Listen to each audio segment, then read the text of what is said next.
नमस्कार दोस्तों, स्वागत है आपका आज के मुख्य समाचार में, जिसमें सबसे पहली और बड़ी खबर में जिक्र बिहार का। तेजस्वी ने बेरोजगारी और गरीबी पर बीजेपी को घेरा, कहा 85% हिंदुओं को 15% का डर दिखा रही है भाजपा।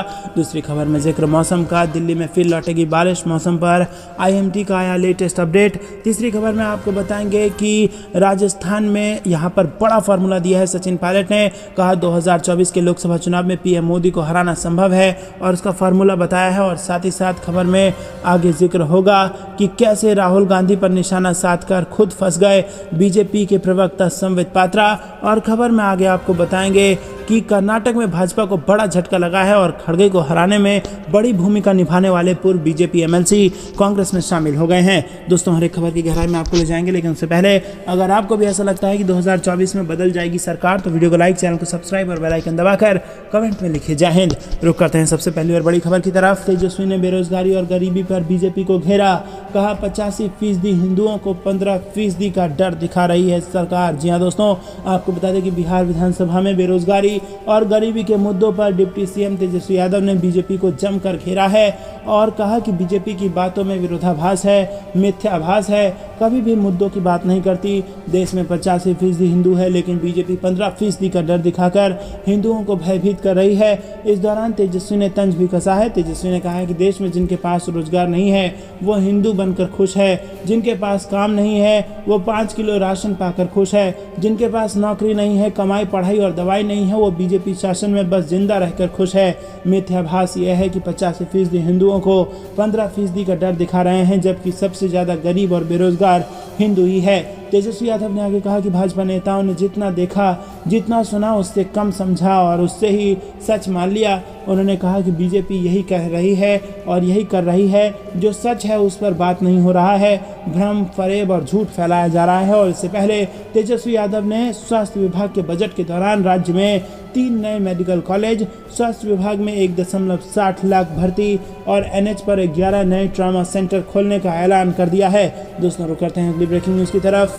दिल्ली में फिर लौटेगी बारिश, मौसम पर IMD का नया लेटेस्ट अपडेट। जी हाँ दोस्तों, राजधानी दिल्ली में बुधवार को आसमान में आंशिक रूप से बादल छाए रहे, हालांकि इसके बावजूद अधिकतम तापमान 30 डिग्री सेल्सियस के आसपास दर्ज किया गया है। वहीं मौसम विभाग की माने तो दिल्ली में 24 मार्च को एक बार फिर बारिश से वापसी करेगी, जबकि 23 मार्च को अधिकतम तापमान 30 डिग्री और न्यूनतम तापमान 15 डिग्री तक रह सकता है।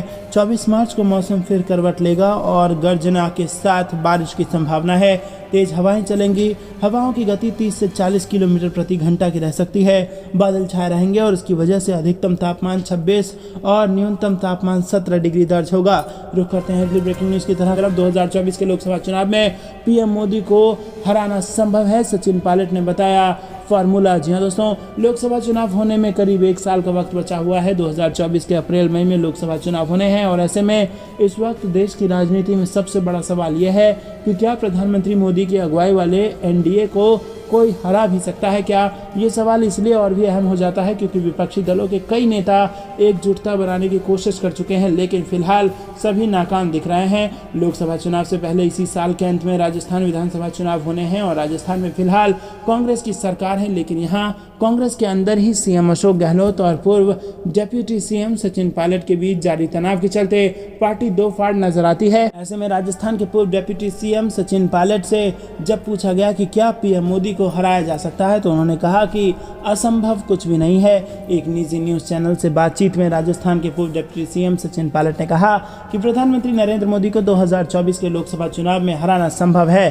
पायलट ने कहा कि PM मोदी को हराना क्यों संभव नहीं? ऐसा कौन सा नेता है, कौन सा दल है जिसको हम लोग चुनाव में पराजित नहीं कर सकते? मैं व्यक्ति विशेष की बात नहीं करता हूं। कुछ दिन पहले हिमाचल प्रदेश में चुनाव हुआ, वहां का मैं ऑब्जर्वर था। वहां डबल इंजन सरकार थी, खूब भाषण हुए, CM योगी आदित्यनाथ आए, योगी PM मोदी के साथ आए और JP नड्डा भी आए, लेकिन छोटे से राज्य में कोई बचा नहीं जो नहीं गए। और वहां हमने चुनौती दी और मजबूती से काम किया और कांग्रेस पार्टी की सरकार वहां बन गई। दोस्तों, सचिन पायलट ने कहा कि अगर 5 बातों पर कोई पार्टी काम करे तो PM मोदी क्या किसी भी पार्टी को चुनाव में हराया जा सकता है। और वो 5 चीज़ें हैं: स्ट्रेटजी, नैरेटिव, कैंपेन, इशू और जनता से संपर्क। दोस्तों रुक करते हैं अगली ब्रेकिंग न्यूज़ की तरफ। राहुल गांधी पर निशाना साधने के चक्कर में खुद फंस गए संबित पात्रा। जी हाँ दोस्तों, आपको बता दें कि राहुल गांधी पर निशाना साधने के चक्कर में संबित पात्रा की मुश्किलें बढ़ गई हैं।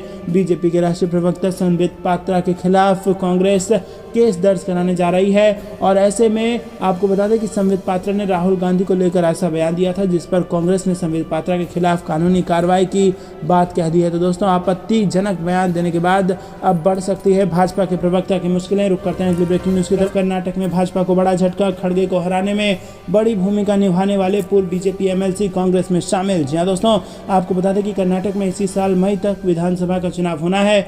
चुनाव के लिए सत्तारूढ़ बीजेपी सहित मुख्य विपक्षी पार्टी कांग्रेस, जेडीएस सभी अपनी अपनी तैयारियों में जुटे हैं और इस बीच बुधवार को कांग्रेस ने भाजपा को एक बड़ा झटका दिया है। कर्नाटक में भाजपा के वरिष्ठ नेता रहे बाबूराव चिचांसुर ने कांग्रेस की सदस्यता ग्रहण कर ली है। दोस्तों, आपको बता दें कि भाजपा की ओर से कर्नाटक विधान परिषद के वो सदस्य थे और उन्होंने कुछ दिन पहले विधान परिषद की सदस्यता से इस्तीफा दे दिया था और इस्तीफा भाजपा के लिए बड़ा झटका इसलिए माना जा रहा है क्योंकि उन्होंने कांग्रेस के वरिष्ठ नेता मल्लिकार्जुन खड़गे को हराने में अहम भूमिका अदा की थी, लेकिन अब कांग्रेस में शामिल होकर खड़गे के हाथ को मजबूत करते दिखेंगे। रुक करते हैं अगली ब्रेकिंग न्यूज़ की तरफ। कमलनाथ ने ज्योतिरादित्य सिंधिया के गढ़ में लगाई सेंध, पूर्व बीजेपी विधायक के बेटे कांग्रेस में शामिल। जी हाँ दोस्तों, आपको बता दें कि मध्य प्रदेश के विधानसभा चुनाव में अब महज 7-8 महीने का समय ही बचा है और मध्य प्रदेश के कांग्रेस कमलनाथ ने बीते महीने मुख्यमंत्री शिवराज सिंह चौहान के गढ़ सीहोर में चुनावी आगाज कर दिया था। वहीं अब 25 मार्च को देश के गृह मंत्री अमित शाह छिंदवाड़ा कमलनाथ के गढ़ से चुनावी शंखनाद करने जा रहे हैं और इस प्रदेश की सियासत में दल बदल की राजनीति भी शुरू हो गई है।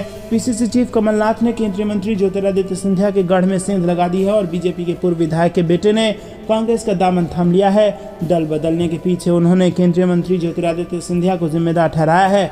बता दें कि अशोकनगर की मुंगावली सीट से 3 बार विधायक रहे राव देशराज सिंह यादव के बेटे यादवेंद्र सिंह यादव ने अपने समर्थकों के साथ राजधानी भोपाल आकर पीसीसी चीफ कमलनाथ की मौजूदगी में कांग्रेस का दामन थामा है। प्रदेश कांग्रेस कार्यालय में कमलनाथ ने उन्हें कांग्रेस की सदस्यता दिलाई है। यादवेंद्र सिंह यादव करीब 500 गाड़ियों के काफिले के साथ राजधानी पहुंचे थे। रुक करते हैं अगली ब्रेकिंग न्यूज़ की तरफ। कोलेजियम का केंद्र पर तीखा हमला, पीएम मोदी पर आर्टिकल लिखने वाले वकील को जज न बनाने पर भड़के सीजेआई समेत सारे जज। जी हाँ दोस्तों, आपको बता दें कि सिफारिश के बाद भी जजों की नियुक्ति न होने पर सुप्रीम कोर्ट के कोलेजियम ने तीखा स्टैंड लिया है। सीजेआई डीवाई चंद्रचूड़ और बाकी के 2 जजों ने वकील जॉन सत्यन को मद्रास हाईकोर्ट का जज नियुक्त न करने पर नाखुशी जताते हुए कहा कि केंद्र केवल इस वजह से उनको जज नहीं बना रहा क्योंकि उन्होंने पीएम नरेंद्र मोदी के खिलाफ आर्टिकल लिखा था। कोलेजियम ने प्रस्ताव पास कर केंद्र के खिलाफ तीखी टिप्पणी भी की है और इसमें कहा गया है कि जब हमने सत्यम की इस गलती को ओवर रूल कर दिया था तो फिर केंद्र उनको जज बनाने का फैसला क्यों नहीं कर रहा। वहीं chief justice DY Chandrachud, justice Sanjay Kishan Kaul और जस्टिस केएम जोसेफ ने तीखी टिप्पणी करते हुए कहा है कि केंद्र का रवैया गहरी चिंता का विषय है। कोलेजियम ने जॉन सत्यम के नाम की सिफारिश 17 जनवरी को की थी लेकिन केंद्र ने अभी तक उनको जज बनाने की मंजूरी नहीं दी है। कोलेजियम ने अपने प्रस्ताव में केंद्र को आदेश दिया है कि पहली बार में जिन लोगों को जज बनाने की सिफारिश की गई थी सत्यम को उन पर तरजीह दी जाए। उनका कहना था कि कोलेजियम की सिफारिशों को केंद्र नज़रअंदाज कर रहा है और ये गहन चिंता का विषय है।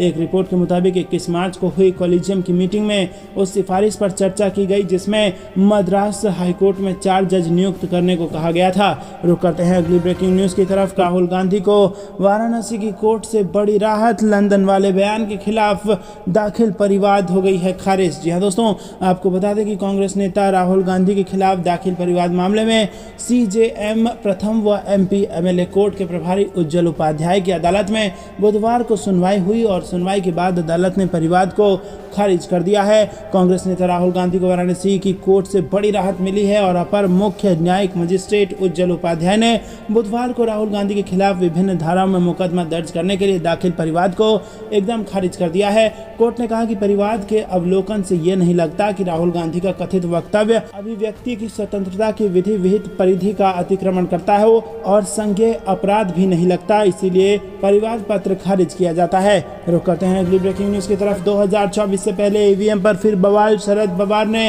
विपक्षी नेताओं की बुलाई बड़ी बैठक। जी हाँ दोस्तों, आपको बता दें कि ये बड़ी खबर आ रही है। राष्ट्रवादी कांग्रेस पार्टी के प्रमुख शरद पवार ने रूरल इलेक्ट्रॉनिक वोटिंग मशीन पर चर्चा के लिए गुरुवार को बड़ी बैठक बुलाई है और उन्होंने राज्यसभा में विपक्षी दलों के फ्लोर नेताओं को इस मीटिंग के लिए आमंत्रित किया है। वहीं दोस्तों, बैठक शाम 6 बजे पवार के घर पर होनी है और इसे लेकर सभी विपक्षी नेताओं को पत्र लिखा गया है। एनसीपी चीफ ने कहा है कि उन सभी राजनीतिक दलों के नेताओं को बैठक में बुला रहे हैं जिन्हें रूरल इलेक्ट्रॉनिक वोटिंग मशीन के इस्तेमाल को लेकर संदेह है।